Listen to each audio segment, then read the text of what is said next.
Hello everybody, and just here and welcome back to Arknights Prelude to Dawn, episode 3. In the last episode, we escaped the underground complex, the underground laboratory infirmary kind of thing, and we are finally on the surface, but the surface, as it turns out, isn't any more safe than the underground. On the contrary, actually, because underground we were facing just generic reunion grunts. Meanwhile, up top we have Mephisto, we have Crown Slayer, and now Tallulah has also made her appearance. Now, sure, Crown Slayer kinda let us go. She's not after us, she's not after the Doctor, not entirely. She's looking for someone, some unspecified person that we don't know who they are. Not quite yet, at least. Mephisto, we managed to escape thanks to the help from Nerl and her squad, but dealing with Tallulah, not gonna be that easy. She's not any random grunt. She's not a mini boss. She is the full-on boss of the reunion. I got out of focus for a moment there. I ordered the Elgato Facecam though. It's already on its way, so issues with focus and stuff like that are gonna be a thing of the past very, very soon. Okay, what else? Tallulah melted through a building, collapsed another, and now she's after Amiya. And that's gonna be problematic. Now, of course, I know how it's gonna end because I've played the game, but perhaps you don't, and perhaps they are going to show it in a bit more of an engaging and cool and hype way than what the game was able to convey, which is Amiya, Tallulah, text at the bottom. And that's essentially the game. This is certainly much more than that. Can evoke much bigger emotions and excitement. So I'm certainly looking forward to that. What else? Anything else that needs to be said before we begin? We also met Faust, who's Mephisto's follower. We got a little bit of a characterization to Mephisto, which is interesting because the whole shtick with Mephisto being so like cruel to everybody else, besides to Faust, and being essentially like an older brother to Faust, that's something that's only really developed at like around like chapter 5, 6 of the game, and now we're getting that character development right from the get-go, and I like it because it makes it so that the reunion mini-bosses, so to speak, are a little bit more humanized and a little bit more characterized a little bit earlier, instead of just being generic evil guys that are doing evil because they like evil. Now we have a little bit more depth to them. And I think that about covers it. Before we begin, I'm playing Arknights Tultifera Navi is the event currently. I'm gonna be streaming it maybe today, maybe tomorrow, we'll see about that, so subscribe, click the bell to be notified when I do just that. And now, I think we can start watching. So, subs, you're gonna need them to follow along. Sound, I'm gonna need it to follow along. And of course, support the channel if you want. Patreon thrown links in the description below. And if you don't want to spend any money, share my content, spread the word. It really does help a lot. And with all of that out of the way, we can start watching episode 3 of Catch Focus. Yeah, my beard doesn't look great. Maybe if I do it like this. I'm experimenting with tying my beard, like doing stuff. I ordered some beads. Maybe that's gonna look cool. I don't know. But yeah, regardless. Enough about my beard. Let's start watching. I wanted to say Stultifera Navis. No, Prelude to Dawn, episode 3 in 3, 2, 1, go. This girl is on fire. Na na na na, burning desire.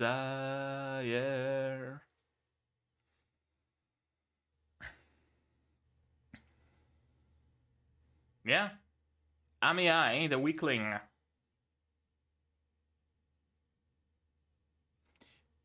Yeah, that's probably the best way. Amiya can't hold it off forever.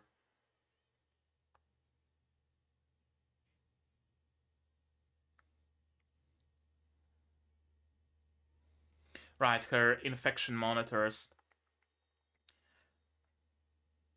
Just like that. Fire gone.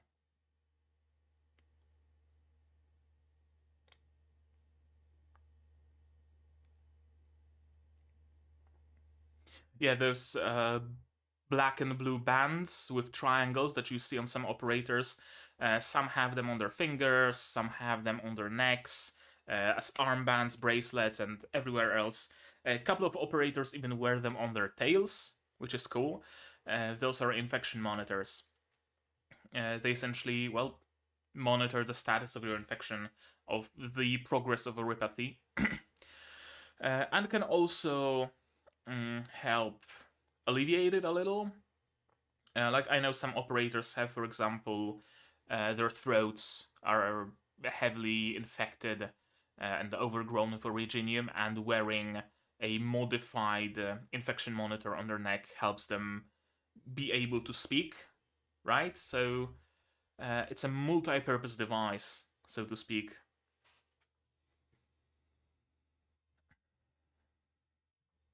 As you could see, Amiya has plenty of those monitors on every finger.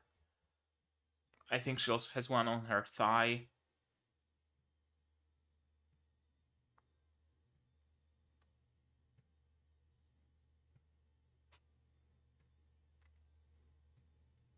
On her neck, yeah.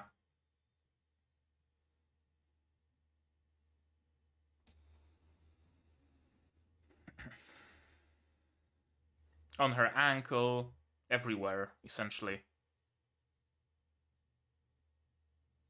Yeah, that ain't gonna do much.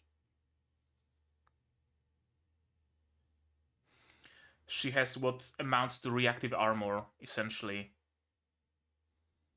Try to hit her and she just explodes her hit away.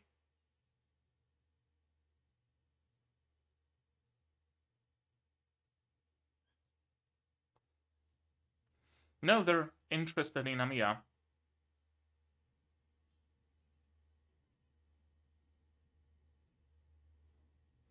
Time to whip up PRTS and play some Arknights.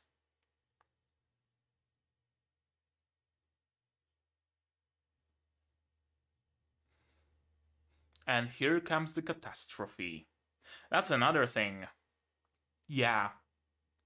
No fun times are to be had. When a catastrophe arrives, all the fun disappears from the world.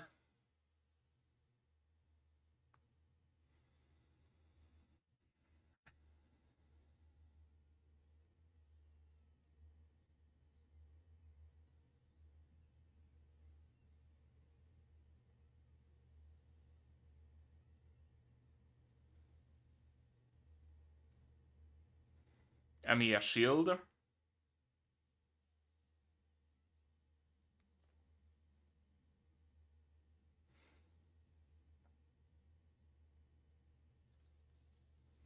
Yeah, Talula don't give no fucks. She just protects herself. She doesn't care about anybody else. Yeah, I mean, there's more where they came from.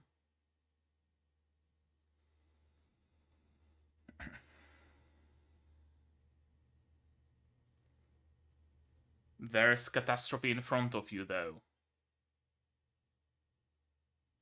Talula, the walking catastrophe.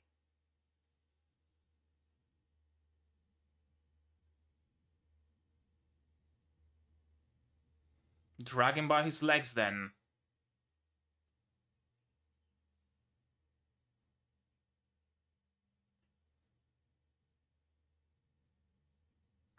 They always say that.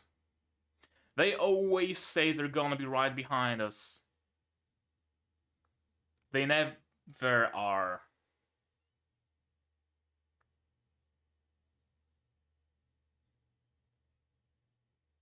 No, you won't.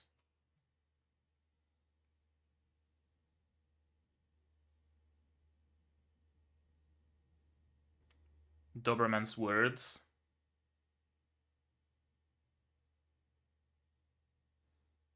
Yeah, it doesn't feel that good when it's you who wants to prioritize differently, does it?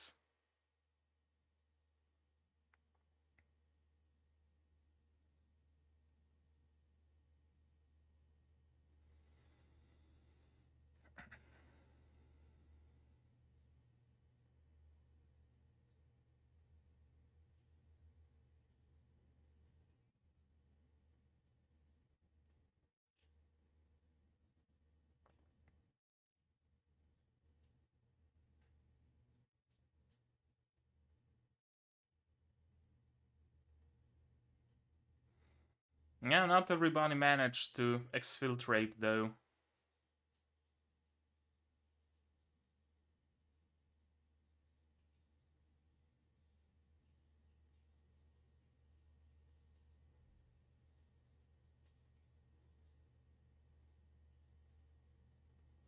There's no suzerain here. You need to be our light, Nerl.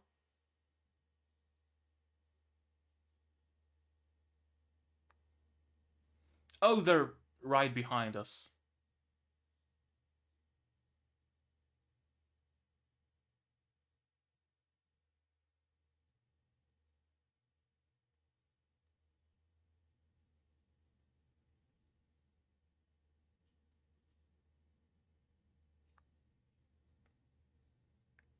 Here's when the Depression Olympics start in the story.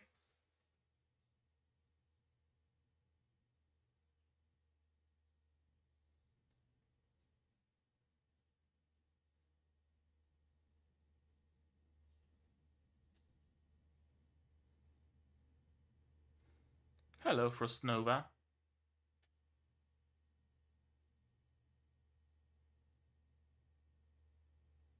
Just Rhodos?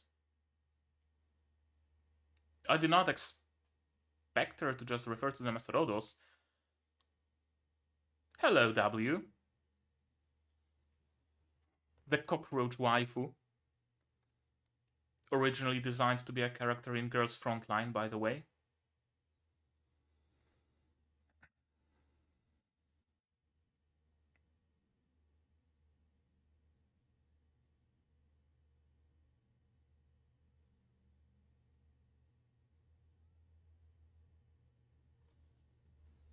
Reunion? Stereo sound.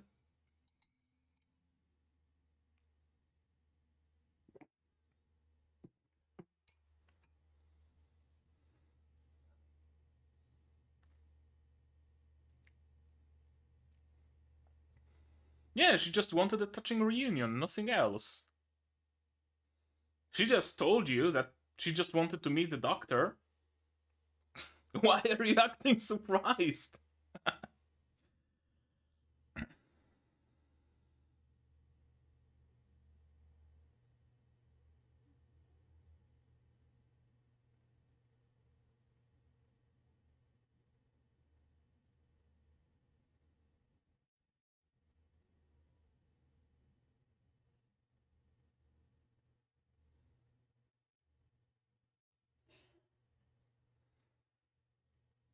I mean, that's not surprising in a situation like that.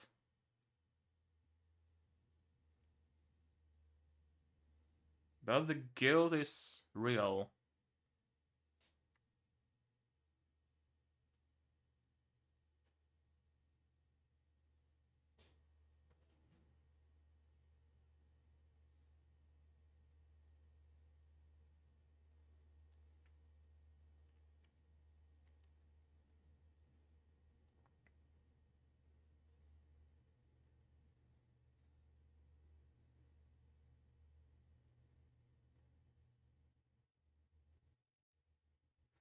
It's kind of takes you a little bit out of the moment when he refers to him as guard, in a moment like this. Like, I know uh, it's like a code name, but you'd expect that at a moment like that, Ace would actually use his real actual name, right? That's kind of, I don't know. Now, truth be told, we don't know his actual name in the game. He's only ever been referred as guard, but the dialogue went a little differently in the game. I don't think Ace ever referred to guard by his name, be it guard or an actual name.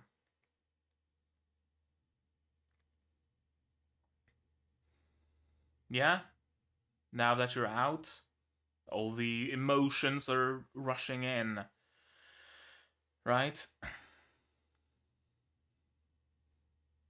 Adrenaline wears off, shell shock wears off, and everything starts hitting you.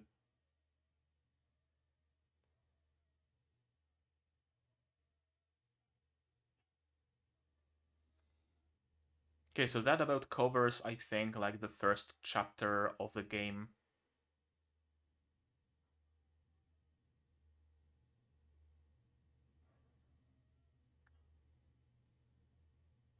Originium on the surface, left behind by the catastrophe.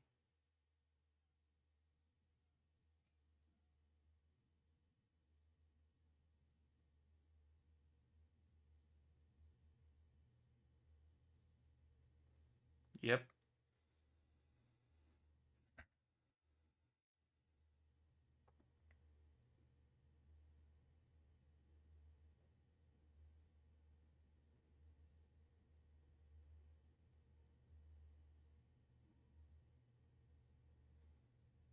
Kinda sorta. Originium is special. I don't think we know fully what Originium is even in the game yet.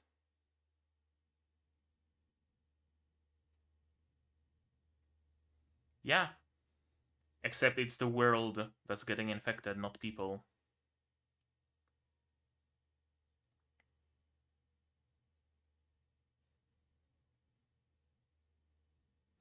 Go the fuck to sleep and stop talking. uh yeah.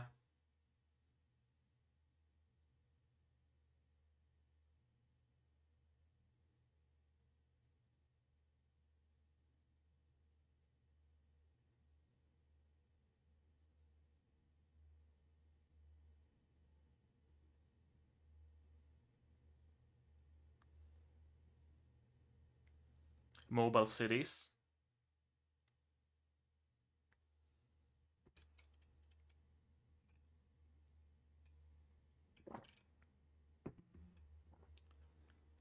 Except Kierag.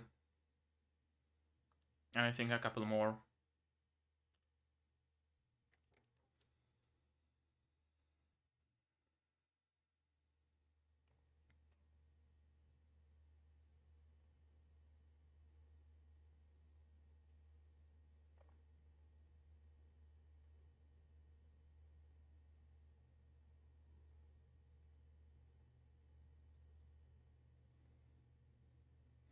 The closest country.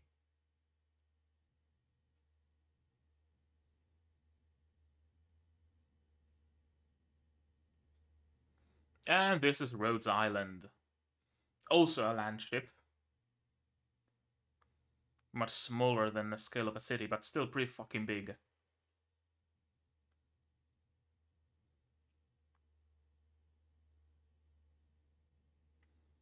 Some good CG on this VTOL.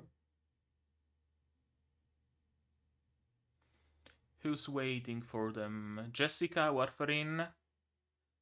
Or is it Warfarin? No, that's fuck, I forgot her name. The one with halberd.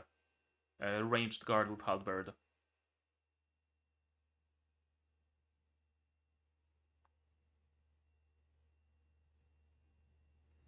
And the blonde is... That's not Arquetto, that's... She's a sniper. She's an AoE sniper that I don't remember her name.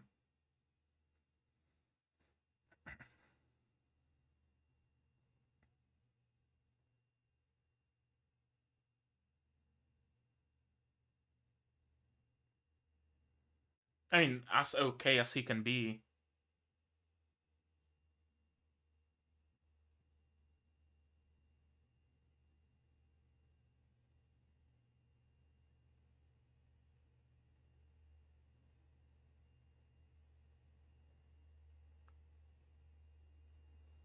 Is this Dokta? That looks like Dokuta, without the mask and the helmet. Priestess? Well, PRTS, which stands for Priestess.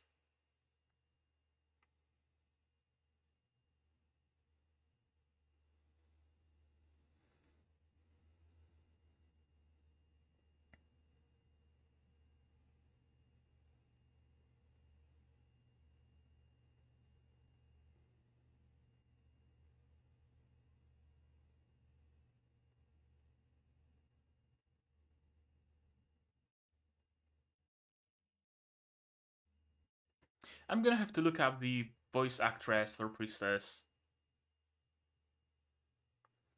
Okay, we're gonna learn about the base, about the recruitment, about the training grounds, the dorms, the energy system in the base. I like how they refer to it as sailing, despite there being no sails and not even being an actual ship. It's a land ship in the name, but this is a cool shot.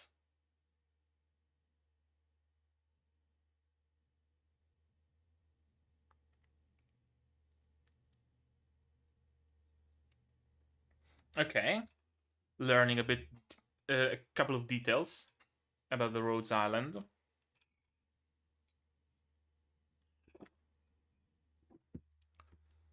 Hey, that's Thermex, the robot. Earth Spirit. Quora. Working at the factory. It's cool. Hey, that's... Okay, I'm not gonna be naming everybody. But everybody's here. That's great.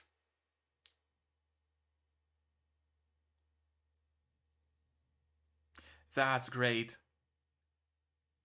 Steward with Adnakiel.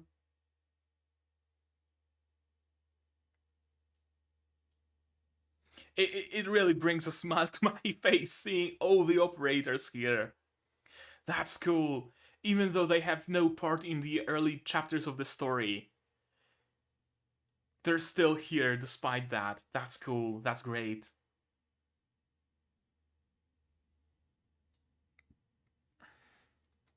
Yeah, she's the de facto leader of Rhodes Island. Kelsey! Oh no, that's Doctor. Right, Kelsey is still in Langman at this point.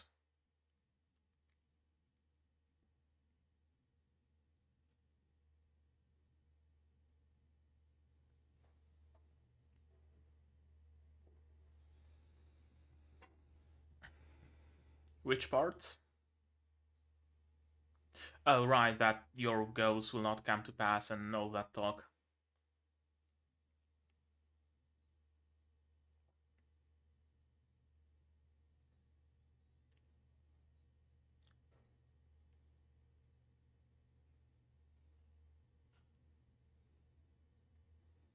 Exploiting the doubt in your mind.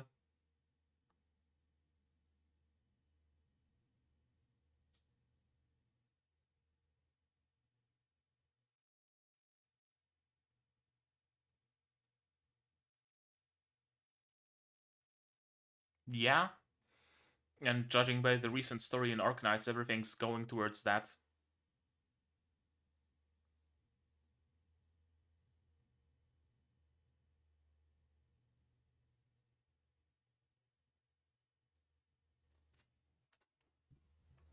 You can't abandon your ideals just for the sake of fitting in with the world. You can't be untrue to yourself.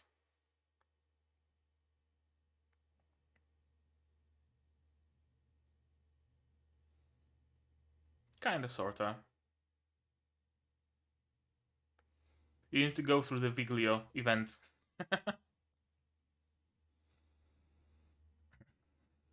Viglio is a great event. Talks a little bit about the past. Pre-amnesiac doctor.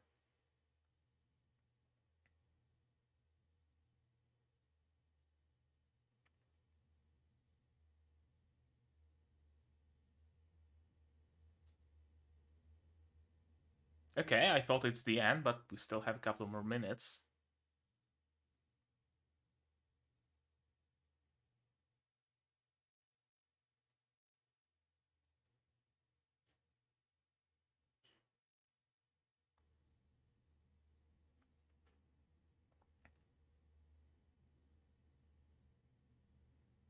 Probably.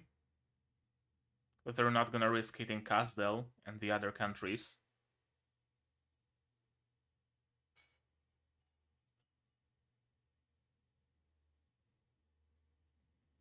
Yep.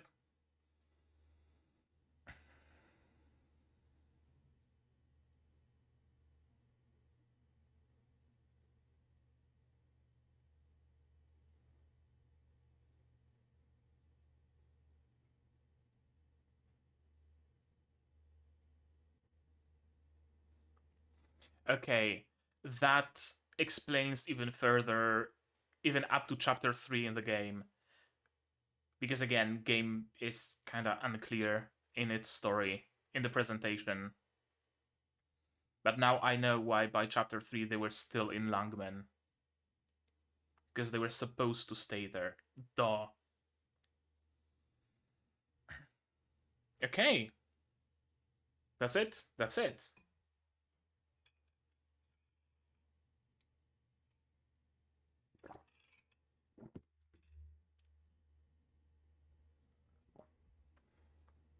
It's interesting, the pacing of this show. I noticed.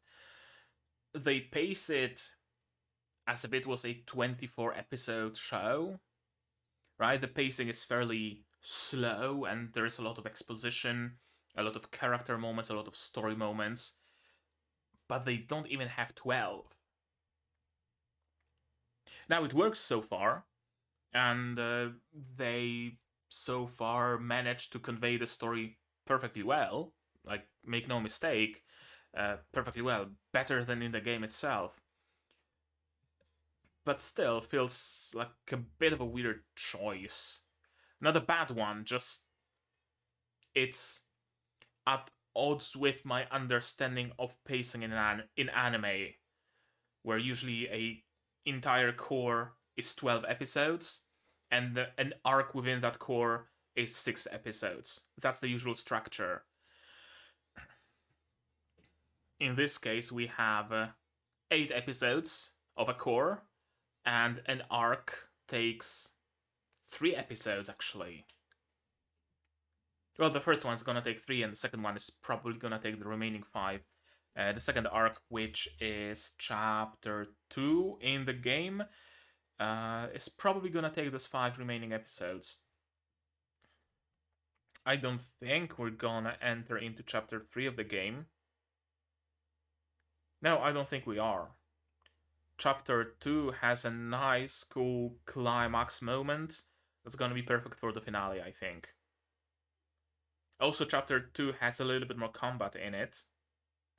So, yeah, I think that's what they're gonna do. Three episodes for chapter 1 and 5 episodes for chapter 2. A couple more battle scenes, couple more talking scenes. There's some running, some chases, multiple characters. Yeah. Makes sense. Makes sense pacing wise. Okay, regardless of that, now it is time to watch this episode again. So let's do just that, shall we? Yes, we shall. Yes, we shall. It's cool seeing how Amiya protects everybody with her arts. Again, it's a matter of the medium, right? In in the game, this moment is essentially Amiya's sprite in the middle, and a line of text going ah, ah, and you understand why it doesn't have quite this much impact as it does when shown uh, animated, right? And again, I'm kind of going back to the fact I've been talking about it throughout this series. I've been talking about it throughout my yesterday's stream of Alchemy Stars, throughout my previous streams of Arknights. That Arknights really has an issue with presentation. Because in Alchemy Stars, this moment would at least have Amiya's sprite shaking and wobbling. She would at least have a pained expression on her face. The screen would flash red a couple of times, right? There would be some cool effects to that. In Alchemy Stars, in the event I played through, they even used some cool text effects to show that the text is getting like wobbly and it kind of shakes around, and it just adds a little bit more. Kind of a medium midpoint between full on animation and just boring kinetic novel, essentially text. Uh, I don't know what my point was supposed to be, except that presentation, it matters for the reception of the story. And I can only pity the people who will be interested in this anime and they will want more story from Arknights, and they'll start playing it and it's just sprite text. Okay, that's besides the point. I will protect everyone, get everyone out of here. Probably a good idea. The rings, I didn't know they can flash. I thought they're just essentially like a hematite ring. I have a hematite ring that I used to wear a lot, or like an obsidian or a metal or something, and it just has some cool chamfers, whatever you want to call it, etched on it. But no, it's actually like functional. It has some LEDs built in. That's cool. All those details. I like this anime not just because it's a retelling of the story in more easy to digest way, but also because it adds all those details that the game doesn't. Like the fact that the not Originium, Oripathy detectors, Oripathy sensors. No, I called it something else. Yeah, there's Oripathy bands essentially. Oripathy monitors. Oripathy monitors, infection monitors, something like that. That they are actually functional because in the game every sprite has them, and it's like, I don't know, it's maybe some insignia of belonging to Rhodes Island or something.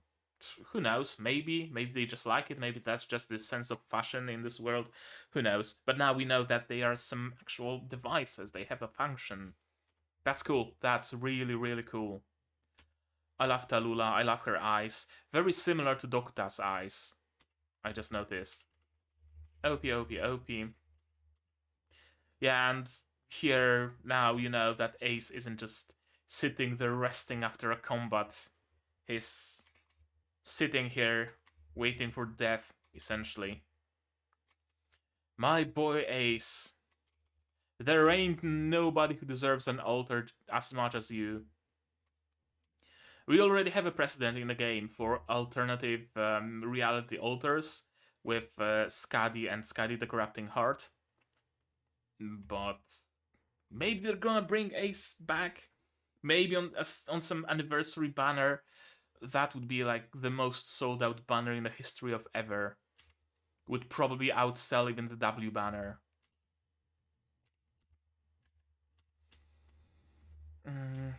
Yeah, Amiya has powerful magic, powerful arts rather, but there are limitations to every arts.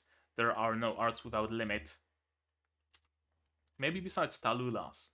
Because Tallulah really doesn't seem to care about blowing up a couple of buildings and then she's able to stand up still and deflect the meteorites falling from the sky caused by the catastrophe, and she just gives no fucks. She really is a strong caster, Tallulah. Why did they stop? Tallulah is interested in Amiya. Why else?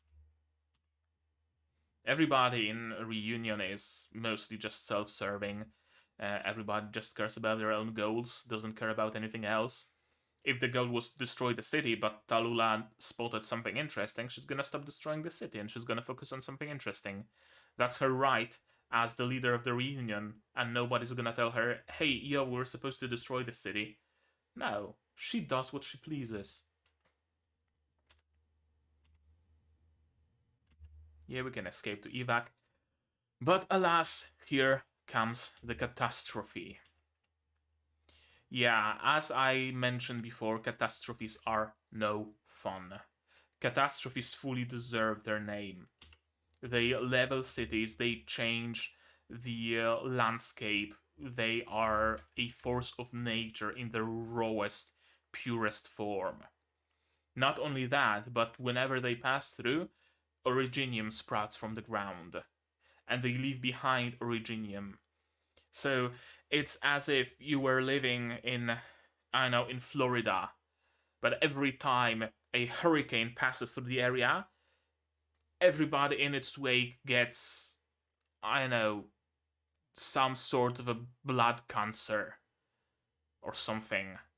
Lymphoma, is that a cancer? I don't know. I don't know English names for various cancers, but yeah, leukemia. I know leukemia is blood cancer, right? Imagine there's flooding and everybody in the flooded areas gets leukemia. There's a really big thunderstorm and everybody underneath that cloud gets leukemia. That's what catastrophes are, except crank it up a couple of orders of magnitude. Because when there is a catastrophe storm, it's not just a storm, it levels cities.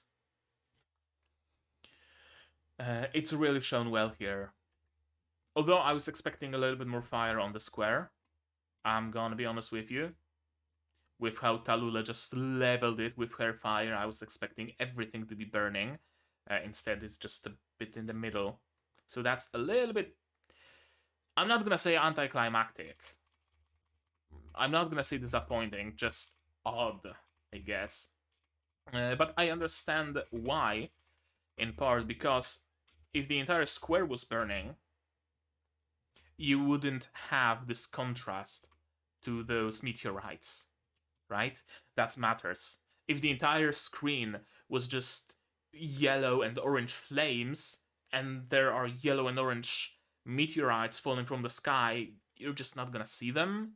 Meanwhile, it's nighttime, everything is rubble, everything is dark blue and gray, and orange and yellow meteorites really stand out on this background. So it's a conscious artistic choice, so I can't fault them for that, really. Yeah, everybody's panicking, everybody's feeling bad, nobody wants to die. Um, that's what catastrophes do. They kill indiscriminately. And if you survive, you contract cancer. Rock cancer. Rock cancer that can make you a super powerful caster, or it can make it so that your heart is set on fire and you can't extinguish it. Like literally, there's a character whose heart is set on fire and she cannot extinguish it.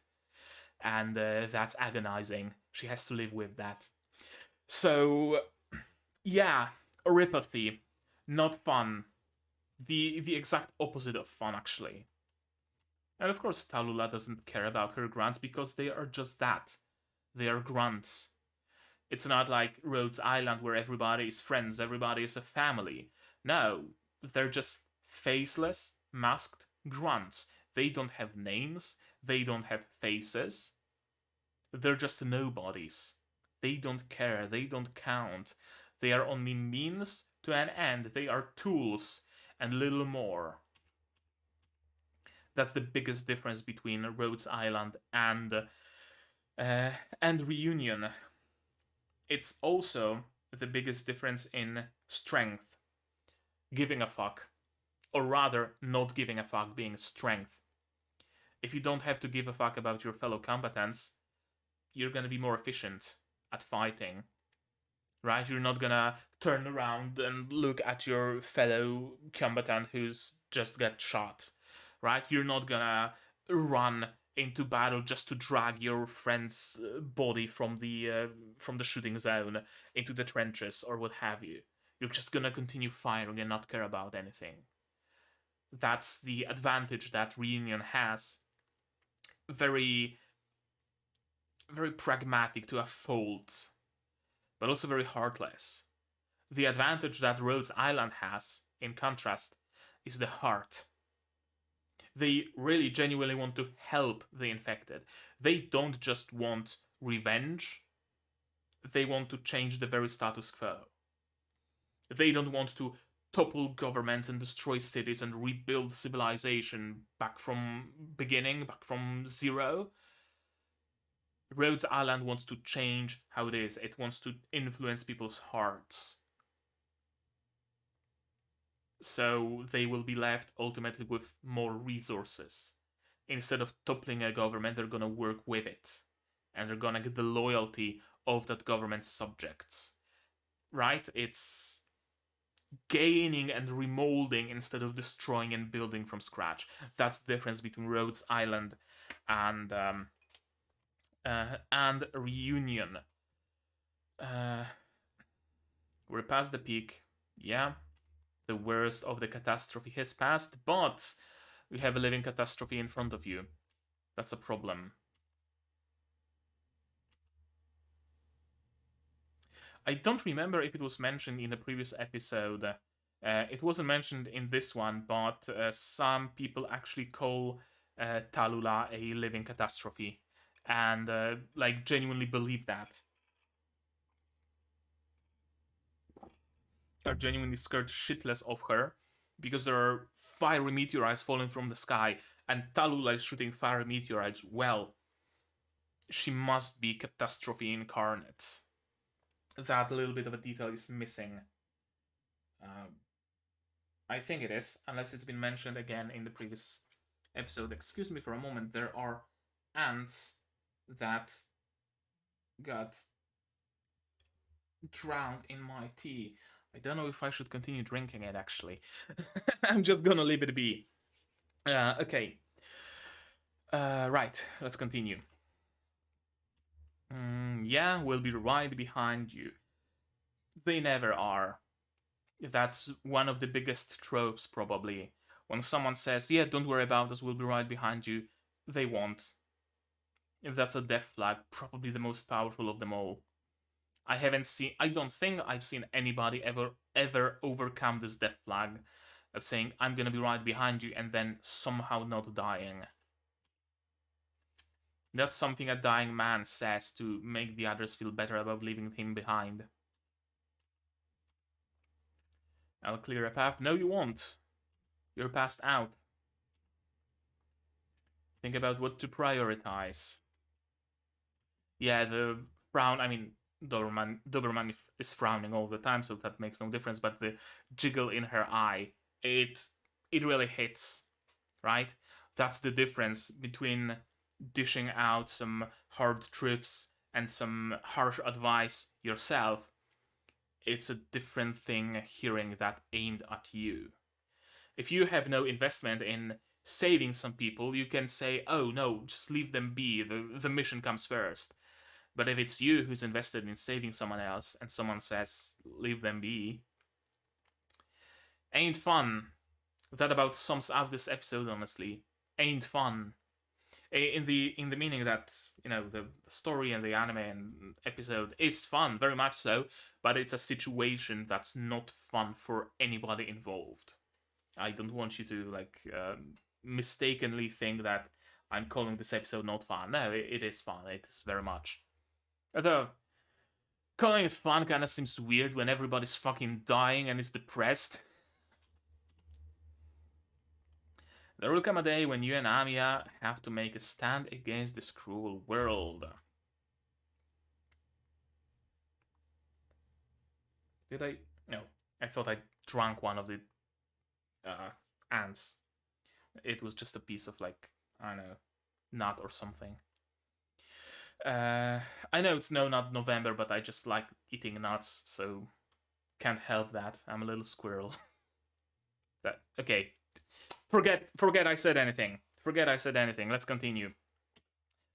Yeah, take care of her. Nerl must always be the noble light that illuminates the way for the people. Nerl, the Radiant Knight. That's what you said before. Uh, Another thing that I've been looking forward to in this anime, in this episode, but I didn't see. Uh, in the game, Nerl actually stands up and does that big speech, raises everybody's morale because she is supposed to be the shining beacon, and by God, she's gonna act like one. Missing that. That's like my probably one of the first big criticisms. It was such a big, huge moment for me, and it really made me fall in love with Nerl. It's what made me use up my she's a 5-star. Yeah, my 5-star selector on her instead of getting anybody else because I wanted Nerl after that speech, after that boost in morale. Why didn't you animate that? Why didn't you have it? It was such an iconic moment, in my eyes at least. Like, I know that Nerl isn't like a main character or anything of the sort. It's not like Amiya's speeches or Chen's speeches or whoever else's, but it was so important to me. Also, fun fact: the Radiant Knight. Her alter form is actually named Nerl the Radiant Knight, and people often call her NTR, Nerl the Radiant, or NTR Knight, Nerl the Radiant Knight, and it's kind of fun because it kind of spawned a couple of NTR memes out of it. Where is Ace's team? Yeah, about that.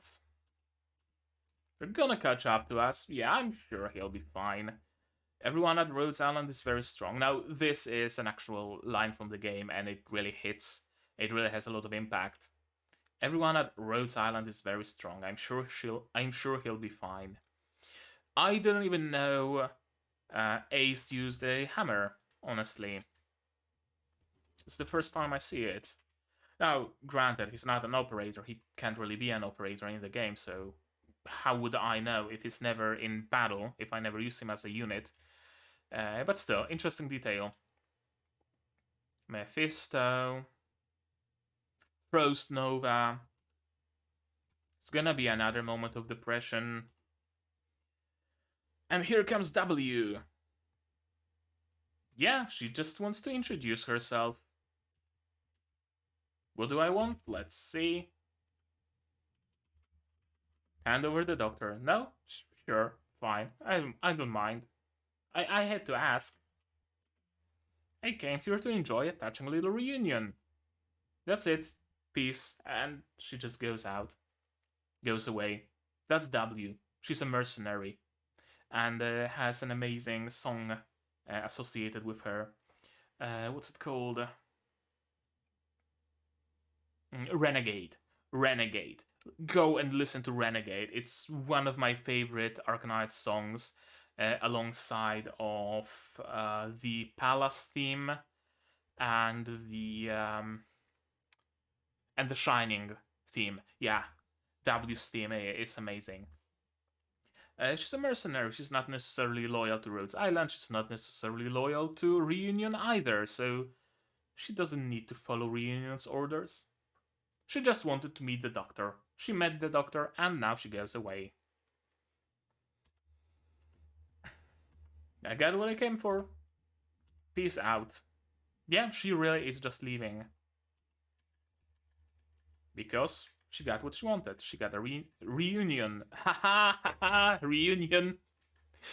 Uh, yeah, as I mentioned, she was originally supposed to be a character in Girls Frontline, part of the part of the AR squad, I think, or a part of the 404 squad. I can't remember, but one of those.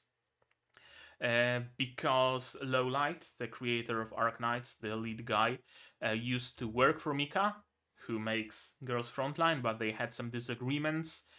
Lowlight went to another company, then he founded Hypergrip and started working on Arknights and took his characters with him. like Kelsey, like W, like 12F. Mm. Amiya, I think, is also Lowlight's character. Yeah. So that's the story essentially. She was supposed to be a Girls Frontline character. That's why she has a gun. Guns are very rare in Terra, like super rare, because I don't know how much of a spoiler it is. It's from an event, a collab event with Rainbow Six. That's probably not gonna get a rerun, so it's not really spoilers if you ask me, but in any case, hands up, spoilers. The chemistry and like material science works differently on Terra, so you can't make black powder, for example. You just can't. It's impossible to make black powder. That's why every gun that exists uses arts instead of explosives. And the use of guns is very limited. There's a race called Sancta who are essentially monopolizing guns, monopolizing weapons because it's their religion. They have statues of angels holding shotguns, and that's fucking amazing. But yeah, having a gun means you're either involved with the Sancta, or you're going against the Sancta. So you're either with the Sancta or you're an absolute badass because guns are so rare. But yeah, that explains why W has a gun despite guns being so rare in the world of Terra. Yeah, she got what she wanted. Right, this moment, just you and me now. And it's a little bit more extended compared to the game. In the game, it was kind of short remarks. There wasn't all that spiel about all I could do was scream. I couldn't do anything. That really increases the amount of hit, the amount of emotional damage this scene causes. Now, for me, it's of course lowered because I knew it's gonna happen, but it hits you the first time it happens. It really does. It really has an impact. This, like, on one hand, it's cool seeing cinematographically, where it's kind of left to for the viewer to infer that Ace is saying, "I've got another one." His left arm isn't shown, which means he probably lost his left arm. But I would kind of like to see that. I would like to see him actually missing an arm. But because this had to go through Chinese censors, well, it had to go through them, so you can't just show a missing limb, can you? Uh, this also kind of got me out of the zone, like just referring to him as guard. Like, I know that it's just a code name, so it makes sense during like combat situations to refer to everybody by code names, but especially with a code name that's this shit. Like Ace, I could believe it's a name. Who else has a name? Perfumer, sure. But guard is just guard, generic very, so it would it would have felt better if he used like whatever random name, just like a good and proper name instead of guard. At a moment like that, you really should have. You have to know that it was a worthwhile trade. Yeah, gave up my arm for your life, so you better fucking keep living. Although I wonder if it's possible. How is he gonna exfiltrate if he's just laying down in the rubble? Did he join them on the Vito? I'm not sure. I don't think I see him. Then again, all the generic randos are masked up and wear hats, so he could be one of them. He could not be one of them. Anybody's guess. My heart. Yeah, this was clearer, I think, in the game, a little bit clearer, because there was less time between those two scenes. But essentially, what I inferred from the game is probably not spoilers, I don't know. Amiya has kind of like empathy powers a little bit, where she can just feel when someone's distressed, when someone's scared, when someone's happy, that kind of empath powers. And this was supposed to be that moment when Ace died, right? My heart, I'm suddenly overcome with grief. I don't know why, because Ace died. And you didn't witness his death, you didn't see that, but you felt that. Amiya felt that death, and that made her overcome with grief. So, bit of an, I guess, explanation. I know, a bit of an added detail that wasn't that was there in the game, but wasn't here. Perhaps as clear as it should have been.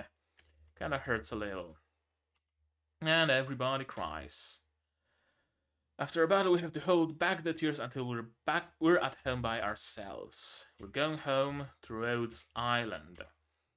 Also, a little bit of an information. I don't know if I mentioned that or not. Rhodes Island doesn't refer to Rhodes Island in the US. It refers to the island of Rhodos in somewhere in Europe. I don't remember where it was. I think on the Mediterranean Sea. I don't know. Basically, it was a place where the Knights Hospitalier had their headquarters, and they were known to be knights who are also like healers and go around the place and help people with their sicknesses and illnesses and injuries and stuff like that. So that's what they take their name after. Rhodes Island. Originium. Big Originium. Lots of Originium. I'm gonna admit, I didn't know Originium clusters were this big. I was thought that sure there were some clusters on the ground, but not clusters the size of buildings, the size of city districts, essentially, in this case.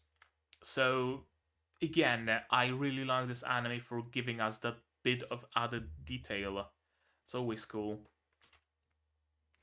Originium crashes down to the ground like meteors. That's what catastrophes are. Essentially, it grows, but it's a mineral. I don't know the exact details. I don't think anybody does. As far as I'm concerned, now I'm not entirely 100% up to date with the lore. I still haven't gone through a few of the events. I haven't gone through, I know, Dark Memoir. I haven't gone through the Kelsey event. I haven't gone through a couple more. But as far as I'm concerned, nobody actually knows what exactly Originium is. They just know that it's a mineral that grows and is amassed in veins underground and is spread by catastrophes and is causing rock cancer. And it's also an amazing source of fuel and power and energy. Crystal veins eventually rupture and release Originium particles. Yeah, there's a couple of theories when it comes to Originium, that it might have appeared with some meteorites, for example, falling from the sky and then grew throughout the Earth's mantle. There are theories that there used to be a civilization before then, and Originium showers essentially wiped it out. But thing is, Originium is located in like even the deepest veins in the ground, so it had to have been millions, billions of years before surface level Originium made it underground. There are craters in the world, all around the world, like the crater left behind that the meteorite that killed the dinosaurs left behind. That crater is still there, and we can still scrape off a layer of soil and rock off the top and check what the composition of that meteorite was. It still hasn't been covered and entered into like mine depths kilometers underground. So, was Originium always there, but then how did life start if catastrophes are pelting the world all the time? It's a mystery. The world of Terra is incredibly mysterious, and I love it. I love every moment of it. Another theory that's cool, in my opinion, is that it's a failed attempt at what you call it, terraforming. It's a random planet that humans arrived to, and they tried terraforming it, but oh no, the terraforming machine broke, and it started spawning Originium, and it started turning people into animals. I know, it's a cool theory. It's cool to theorize about things like that, but truth of the matter is we still don't have quite enough information. Catastrophes, Oripathy, they all spread to no end. Yeah, you better rest. You better rest up, Doberman. Stop fucking talking and go to sleep. I love this moment. I don't know if it's Doberman being oblivious to what Nerl is real, to what Nerl really means, or is she being defiant? I don't know that, but both would kind of fit her, honestly. The city is built on top of a large mobility device. Yeah, it can avoid catastrophes. Every city in Terra, well, most of them, Kierag isn't bothered by catastrophes, so there's no need for mobile cities there. What else? Sargon just doesn't have the tech. I don't think Iberian cities, at least not the coastal ones. The coastal cities are just stationary as well. Aegir is like a completely different thing.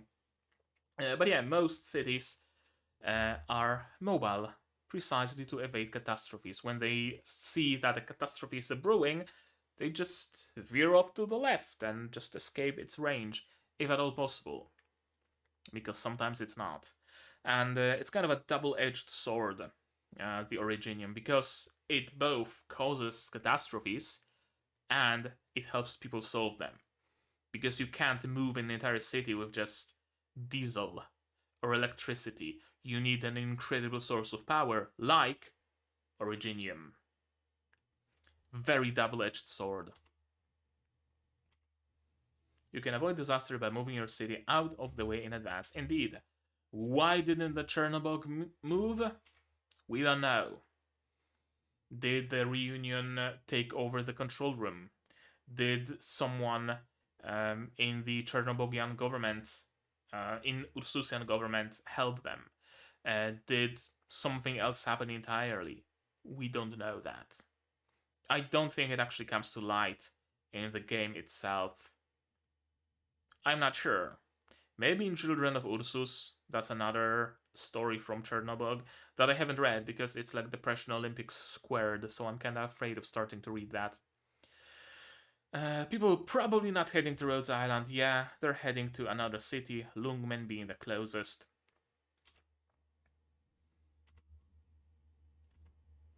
And this is Rhodes Island. We finally see the full scale of it. There were some bits and pieces of art, but this goes as close to official as it gets. So, Rhodes Island is big. Okay, I want to see it again. There we go. Now, the only scale we have is the Beetle, but the Beetle is still above. So not the greatest scale. We can't really see any people aboard. But yeah, Rhodes Island is big. Okay, so I guess this is one of the squares on the edge. Yeah, I think so. Yeah, that's decently big. A little bit smaller than I thought, honestly, but still decently big. Okay, who's waiting for us? Jessica for sure. The one with the white hair is I use her often. Frostleaf. Frostleaf. Yeah, that's Frostleaf. And the one with the ponytail. I don't know, honestly. Let me take a good look at her. That's some good CG work. I said it once already, but it's a very good CG work. We are back home at Rhodes Island. Not all of us, but most. Is that Meteor? Or is that Meteorite? Yes, there are two characters. One is named Meteor, the other is named Meteorite. Go figure. I think it's Meteor. No, it's Meteorite. Meteor is an anti-air archer. Meteorite is an AoE archer. Meteorite. Come on. Yeah, that is Meteorite. She's an AoE sniper. We returned safely. Not all of us. Again, but we did. Doctor's passed out. First time we see Doctor's face in a bit more. There's also a fly in here. Ah, fuck it. More protein in diet. Yeah, first time we see Doctor's face without the mask. PRTS. Still with us. And we're going to visit Amia. The Rhodes Island logo. The kettle! There it is! I didn't notice that before. The blue kettle on the left. It's iconic. It's iconic. And I'm gonna tell you why. First of all, it's an item in IS2, and even that is a meme. But the meme is based on one of the... Actually, is the meme based on the community meme, or what was first? I don't know. Essentially, there's a meme and there's a story in the game. I don't know which one was first, but Doctor is known to, at like 4 a.m., to go to the kitchen, grab instant noodles, instant ramen, stuff the noodles into his mouth, pour the sachets with flavoring, and then pour boiling hot water into his mouth, and that's how he prepares ramen. And this is the kettle he uses. This on this side of the screen, this is the kettle he uses. This is an iconic kettle. I'm so glad it's here. This entire half of this episode is amazing. All the operators, the kettle. Okay, show me the operators. Nobody I would know. Yeah, nobody I would know. Nobody. Period. Zima on the left? Only vaguely. No, nobody I would know. Special Oripathy research. Nobody I would know. Generic medics. This is one of the generic guards and one of the robots named Term X, and this is highlighted in green. Energy generators in the base system in Arknights are green, and Thermex has a base skill that increases energy generation when he's stationed in an energy generator. That's amazing. That's amazing. This is mining. So I'm assuming that would be not a factory. No, there aren't any purely mining rooms in the base system. But here's Earth Spirit in the first plane. Earth Spirit is a geologist, so it makes sense she would be overseeing the drilling process. Mines and refines. Quora. Quora is a turtle operator, and she has skills that help create, that help in the factory. Factories in the base system in Arknights are yellow. So Quora in the factory. Trading with cities and corporations. Do we see any logos that I would recognize? Not really. Do we see a blue room somewhere? No, we don't. To the right, we see Lancet 2. This ball on wheels, that's Lancet 2. It's a free medic, very weak medic, but takes no deployment cost. To the left, I think that's Firewatch. Let me look her up really quick. Firewatch.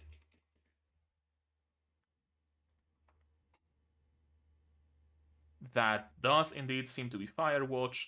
Then to the right, we have the A2 squad. A2? I think A2. Yeah. Noircorn, the one with the horn, the lizard man Rangers, the short one Durin, and the lady with a face mask Yato. Living quarters, so that's supposed to be dorms, maybe. To the right, the redhead with plants is Mir. To the left, we have, I think, is that Feeder? Does Feeder have hair like this? Feeder uses double gloves. But yeah, that's Feeder. That's Feeder. Cool. I love to see them all animated. Estelle on the left, Estelle on the right, Perfumer on the left. Perfumer runs this whole garden, and now we actually see the scale of this garden. I thought it's just like a tiny little small place when a couple of people can go to relax, but no, it's like a whole ass botanical garden where people can alleviate the mental and physical stress. Exactly. That's Susuro? I think it's Susuro. Who do we have here? On the left, I see Beagle and Quora. Yeah, the leftmost table, eating donuts. No, that not Beagle and Quora. That's Beagle and Fang. To the right, next to them, the two purple-haired girls are sisters, Hibiscus and Lava. And next to them, I think that's Cruz on the same table. And on the table on the right, the closest to the camera, that's Cardigan with the goggles, Melantha with the wolf ears, Ansel, the bunny boy, and next to them we have Adnakiel with the skewed halo and Steward, and on the they are the A5 team, A3, A6, A1, something like that. A6 team though. In the top right corner, we see on from leftmost to rightmost, that's Catapult, Spot, Midnight, Orchid, and Popcar. Anybody else? Not really. Or if there is anybody else recognizable, they are small enough that I don't actually recognize them. Okay, I'm glad I recognized this many though. We also provide transport as well as a variety of weapons and equipment. Yeah, Rhodes Island isn't just a pharma company. Rhodes Island does everything and works with everybody, from transport companies to shipping companies to governments to para-governmental organizations, to everybody. Everybody who can help them in any way, shape, or form to save the world from Oripathy and Originium and Catastrophes and whatnot. Although, no, they aren't actually working against Catastrophes. That's a force of nature. You can't exactly stop that. You can only help stop Oripathy. If you figure out a cure. Yeah, a bit of a shake to her resolve. Although not even. Not really. I like it. I really do like that Amiya isn't suddenly having some crisis of faith just because of Tallulah said. Very often you see that in anime, and not just where some character just makes an off remark, and the main character is like, "Oh no, have I been living in lies my whole life? My entire worldview is shaken." Dude, the villain said something. Why would you treat what the villain said with this much? Why would you give this much of a fuck? And your entire worldview just. Why would you let it go away? Amiya isn't like that. Amiya's like, yeah, Tallulah said what she said, and I'm thinking about it, but I may be an idealist. Even so, I want to believe I've chosen the right path, so, fuck her. I still believe in what I'm doing. She might have a point, but I don't care. I want to believe that I've chosen the right path. I do have doubts, and she might have noticed that, and she might have tried to exploit that. She's smart. She's smart. Amiya is smart. A smart anime protagonist. Wow, that's unheard of, isn't it? Again, anybody else, maybe not anybody else, but many characters in anime would be like, wouldn't have noticed that Amiya was trying to play some mind tricks. They'd be like, oh, that Amiya, that Talula was trying to play some mind tricks. They'd be like, oh, maybe Talula is right, and nothing matters. Vanitas vanitatem et omnia vanitas, and we should just stop, Docta. No. Amiya isn't like that. She knows what the fuck's going on. She knows that Talula is playing mind tricks. There would come a day when you and I have to make a stand against this cruel world. If you persevere with your ideals, you will surely clash with reality. Even so, he believed that you would press forward on the right path.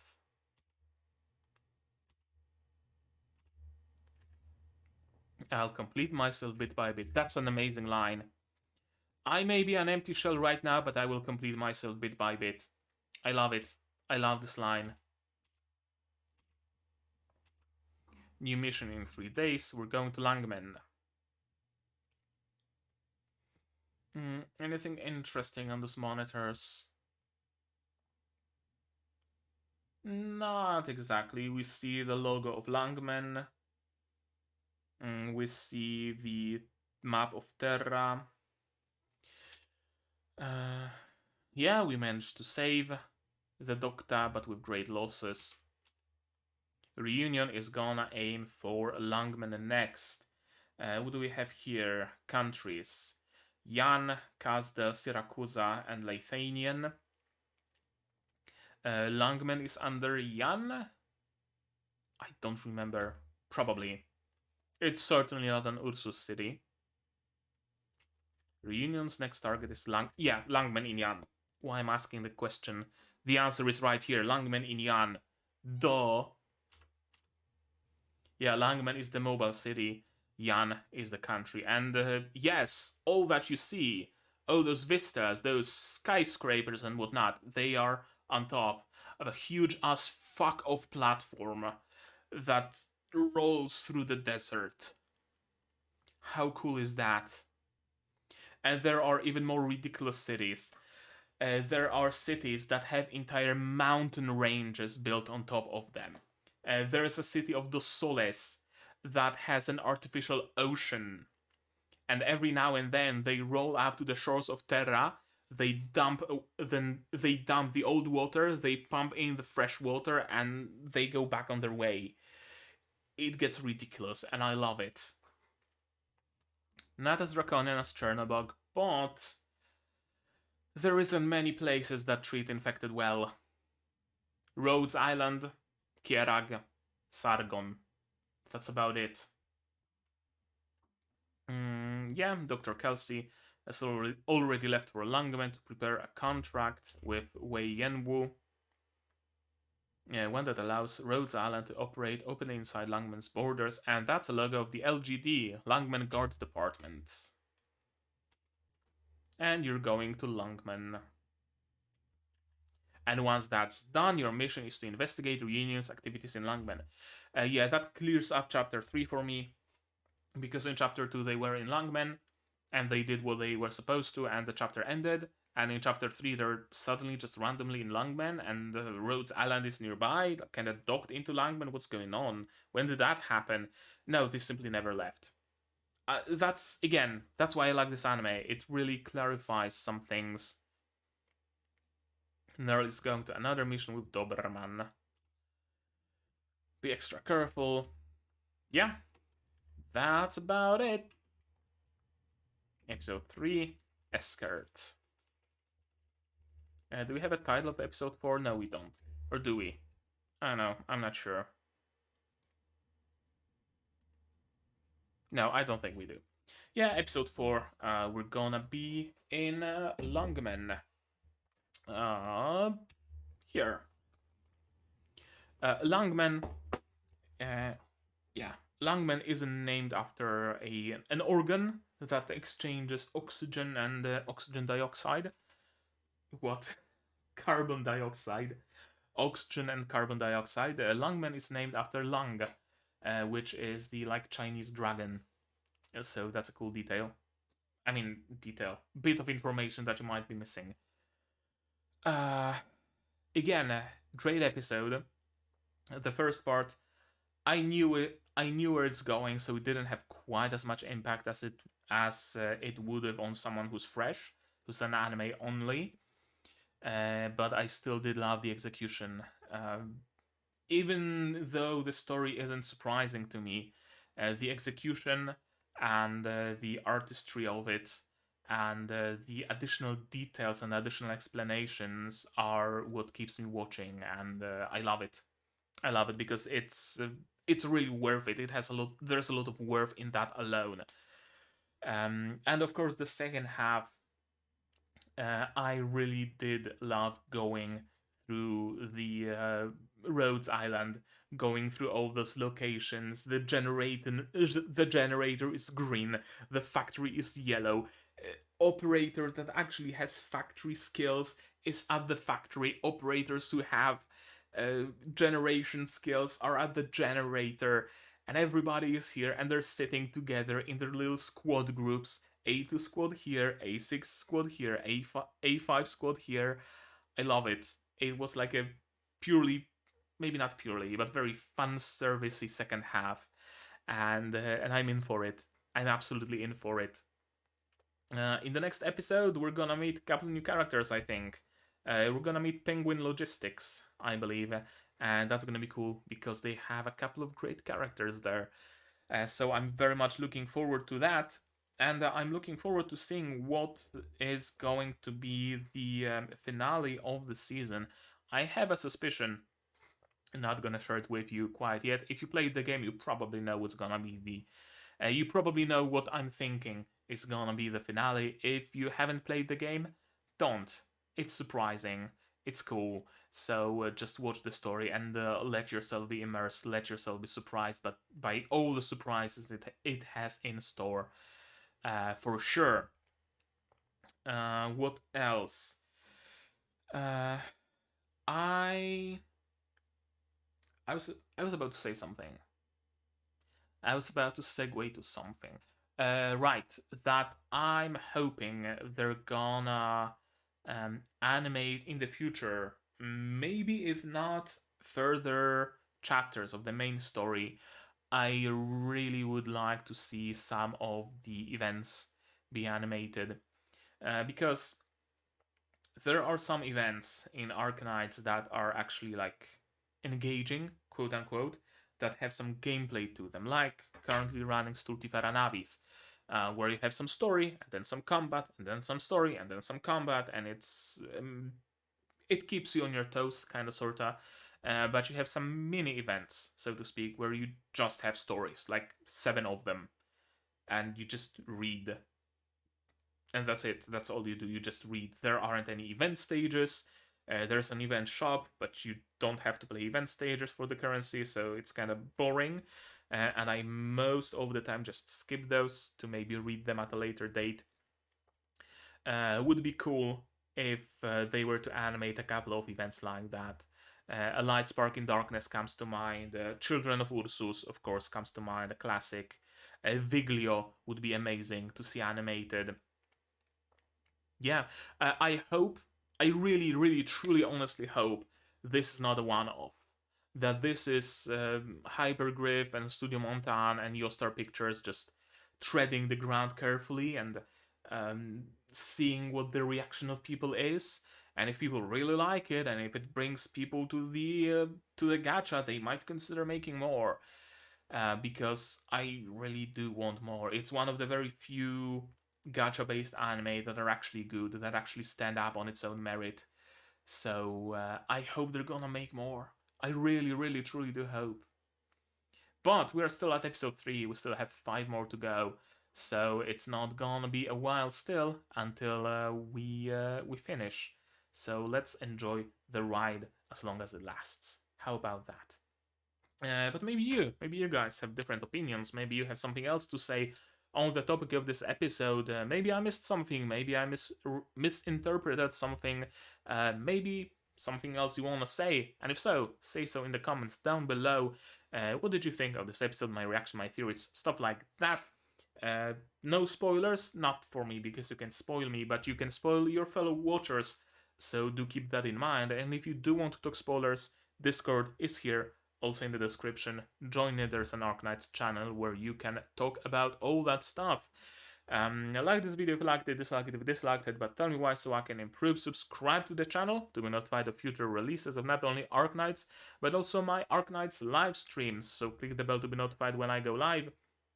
And of course, other gacha streams and other anime, like Symphogear Axis, Tensei Shitaraken Deshita, Gundam Witch from Mercury, and the Management of Novice Alchemist.